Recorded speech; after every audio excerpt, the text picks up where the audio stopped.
Who, what professions, negotiate in life? Where can negotiation skills be applied in your life? In what phases of the sales process do we use negotiation skills?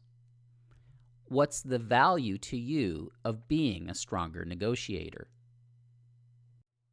Professions and people who negotiate in life would include salespeople, business people, entrepreneurs, politicians, managers, lawyers, mediators, union leaders, employers, spouses, and yes, even children. Negotiation skills can be applied in the following areas of your life: sales, both personally and professionally; personal purchases; wage negotiations; in relationships, or in other words, in all aspects of life. The phases of the sales process where you might use negotiation skills would be prospecting to gain information, securing an appointment, putting forward a proposal, closing phase, customer service, all phases.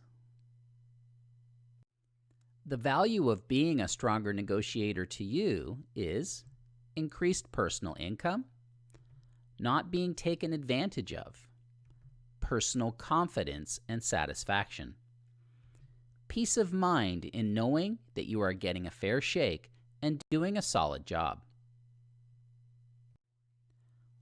When is the appropriate time to negotiate in a business transaction?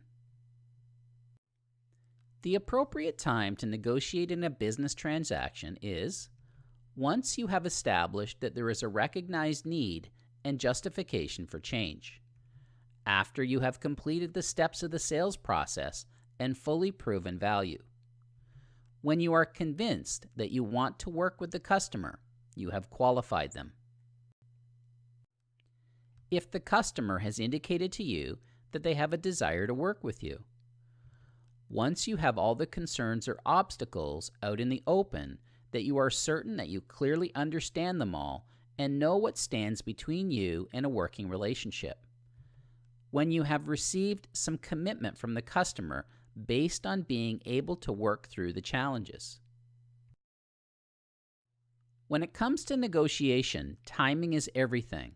At the point that you know all the necessary criteria have been addressed, then you are ready to engage in negotiation, and in the words of Jack Simplot, when the time is right, you just got to do it. In a sales scenario, there are two positions: the sales professional and the company they represent, and the prospect or customer. The overlap represents opportunity that exists to do business based on needs recognized by the customer and a desire to foster a business relationship by the vendor. The overlapping area represents points of agreement or common ground. If these points are strong enough, you may have an opportunity for agreement and grounds for a successful negotiation. What intimidates most people about negotiation? There are many aspects of negotiation that can intimidate people, which include lack of experience in negotiation, being taken advantage of by a more experienced negotiator, that the customer has all the power because you want them to buy and can't afford to walk away. If you've put yourself into a situation where you are desperate for the business, working with customers who have very dominant, bold personalities, that you will feel like you failed if you don't get the business, feeling insulted if the customer asks for better terms, pricing, etc., inability to read situations and people effectively, perceived imbalance of bargaining power, don't enjoy negotiation because of the real or perceived pressure, stress, and the feelings of impending loss if they are unsuccessful, lack of assertiveness, Tense situations. Negotiating when there is a customer complaint or dealing with a hostile customer. Growing mentally and emotionally in this capacity takes courage and the willingness to stick with it until you become comfortable with negotiation. If it stretches you or intimidates you in any way, that's perfectly normal for many people. The alternative is remaining in your comfort zone and never experiencing the kind of success you desire. Playing it safe is the most unsafe thing in the world. Don't stand still. Keep moving forward. What are some common negotiation mistakes people make? If you want to save yourself from a great deal of grief, then be aware of and learn to avoid making these common negotiation mistakes. Saying yes too quickly, anxiously, or too soon. Getting emotional or taking the customer's comments personally. Thinking it is time to negotiate when the timing isn't right at all. All the criteria hasn't been addressed. Walking away and leaving a deal on the table. Thinking that negotiation is all about price and forgetting to observe the big picture. Putting yourself in a situation of desperation or seemingly so that you end up having to bend beyond reason to make a deal happen. Listening too little and talking too much. Negotiating from a position of weakness, having no leverage, rather than from a position of strength, when you have something that you know the customer wants, or you can help them achieve a result that they desire.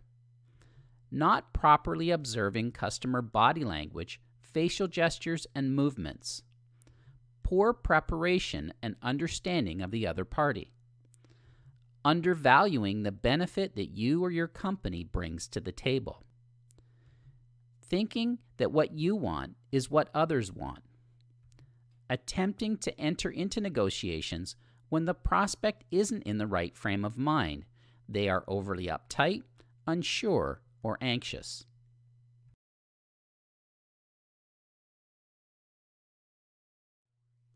A highly motivated buyer wants what you are offering when the solution is perceived to have value that outweighs price, terms, and inconveniences.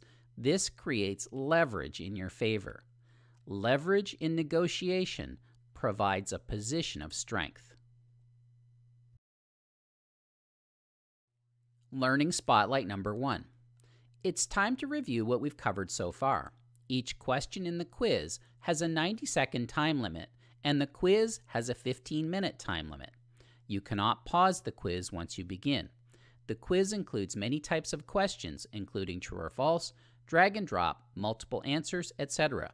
Read the questions carefully and make sure you understand what is being asked before submitting your response. Many of the questions or variations of them will be included in the final exam. You will be graded, and the passing grade for the quiz is 70%. You will have 3 chances to attain a passing grade. If you fail to attain a passing grade after 3 attempts, you will be locked out of the course. You will have an opportunity to review the quiz responses upon successful completion.